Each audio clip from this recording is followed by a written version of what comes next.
The SpaceX rescue of 2 U.S. astronauts and 1 Russian cosmonaut concluded yesterday with a successful splashdown in the Gulf of America. Trump releases the JFK assassination files as federal judges try injunctions, freezes, and stays on pretty much everything.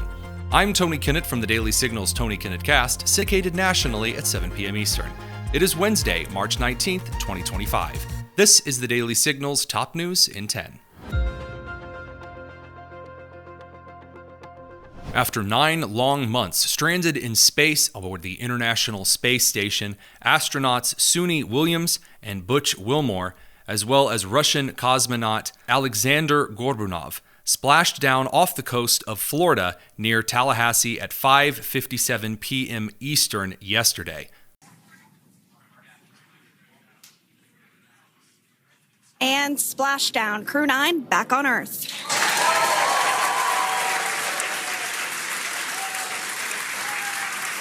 Nick, Alex, Butch, Sunny, on behalf of SpaceX, welcome home.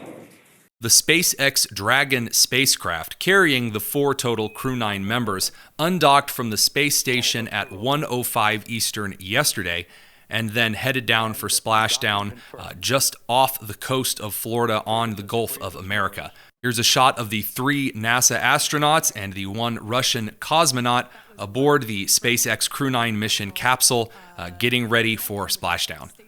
A monumental feat from Elon Musk's SpaceX, who returned the stranded astronauts to Earth.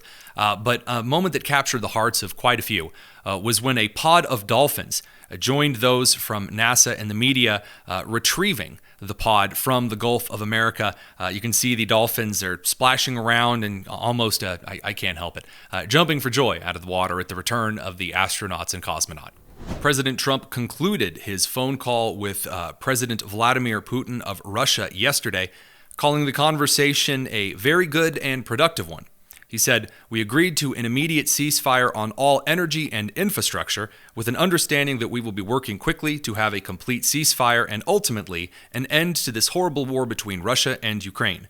This war would have never started if I were president. Many elements of a contract for peace were discussed, including the fact that thousands of soldiers are being killed. Both President Putin and President Zelensky would like to see it end. That process is now in full force and effect, and we will, hopefully, for the sake of humanity, get the job done." President Trump also directed the release of previously classified documents concerning the assassination of President John F. Kennedy.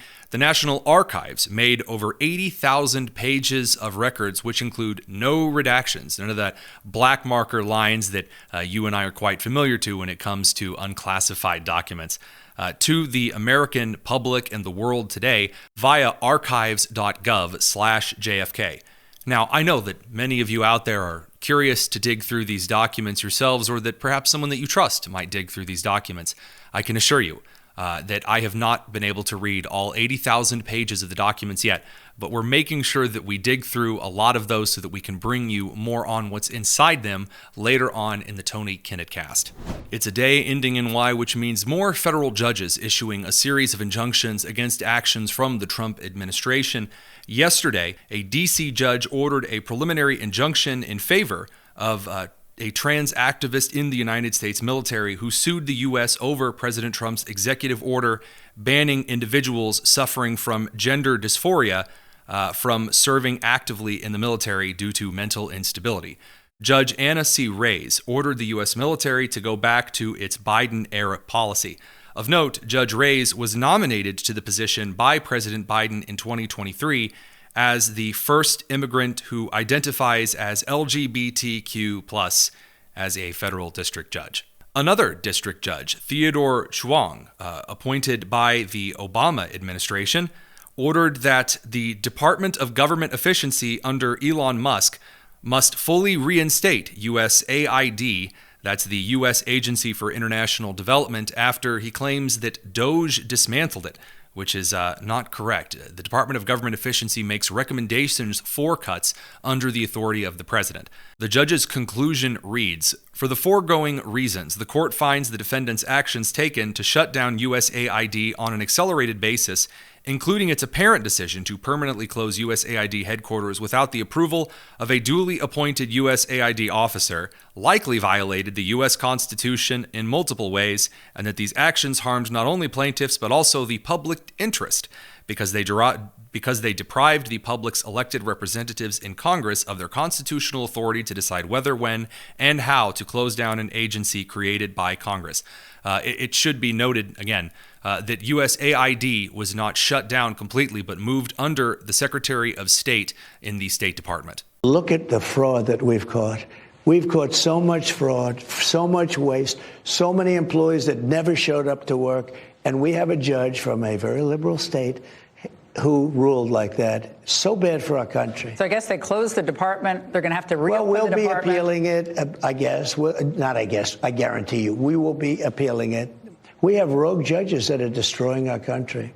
Judge Chanya Chutkan has also attempted to block Trump EPA Administrator Lee Zeldin from reallocating funds for canceled Biden-era climate grants. There is not any constitutional provision which states that judges have the authority to allocate monies in the executive branch to particular purposes. We sat down with Gabriella Hoffman from the Independent Women's Forum Center for Energy and Conservation to talk a little bit about Lee Zeldin's plan to deregulate the EPA and ensure that energy production in the United States rockets forward. Check it out. I won't go into detail for every 31 different types of proposals, but I think top items, top priorities. I think the biggest one, most consequential policy change will be the revisiting of the 2009 endangerment finding, which basically labeled carbon, an essential element, of course, as a pollutant.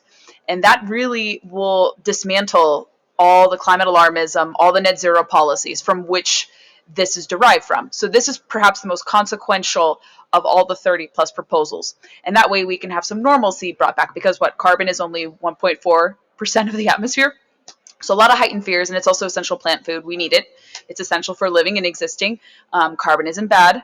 And for the longest time, radical environmentalists have wanted to get rid of carbon. And so now that we have the EPA kind of restoring some normalcy here, revisiting this rule, possibly nixing it, I think that's a good first step from which you can see other reforms flow.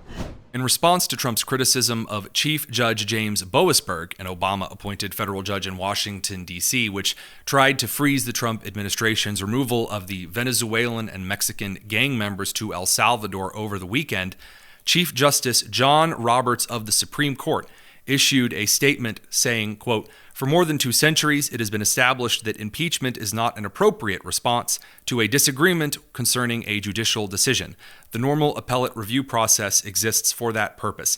It should be noted that the court in question did not issue a judicial decision, so the criticism here from Chief Justice John Roberts doesn't exactly fit the circumstances applied. Representative Brandon Gill of Texas' 26th Congressional District has filed articles of impeachment against Judge James Boasberg, saying, quote, "He is guilty of high crimes and misdemeanors and should be removed from office." My response is that this is broad and unconstitutional judicial overreach from a circuit court judge who is attempting to essentially conduct the foreign policy of the United States from the local judge bench in D.C. That is wrong. And if he wants to allow the courts to continue having the legitimacy that they have had for 200 years, he needs to get his courts in line. We have a constitutional power in the legislature that is non-judiciable to impeach rogue judges. That's exactly what we're doing here. And Senate Minority Leader Chuck Schumer made things arguably worse for his party today by going on The View and claiming that Americans who weren't particular fans of taxation were greedy. And you know what their attitude is? I made my money all by myself. How dare your government take my money from me? I don't want to pay taxes. Or, I built my company with my bare hands. How dare your government tell me how I should treat my customers, my the land and water that I own, or my employees. They hate government. Government's a barrier to people. the barrier to stop them from doing things. They want to destroy it. We are not letting them do it, and we're united. Okay, good. Before you go, check the description below to make sure you're subscribed to the Tony Kinnett Cast, where later this evening we'll be taking a look at an interesting ICE arrest of some Tren de Aragua gang members, as well as the response from the Trump administration to what is very likely to be a very interesting series of Supreme Court cases. I'm Tony Kinnett, and this has been the Daily Signal's Top News in 10. Take care.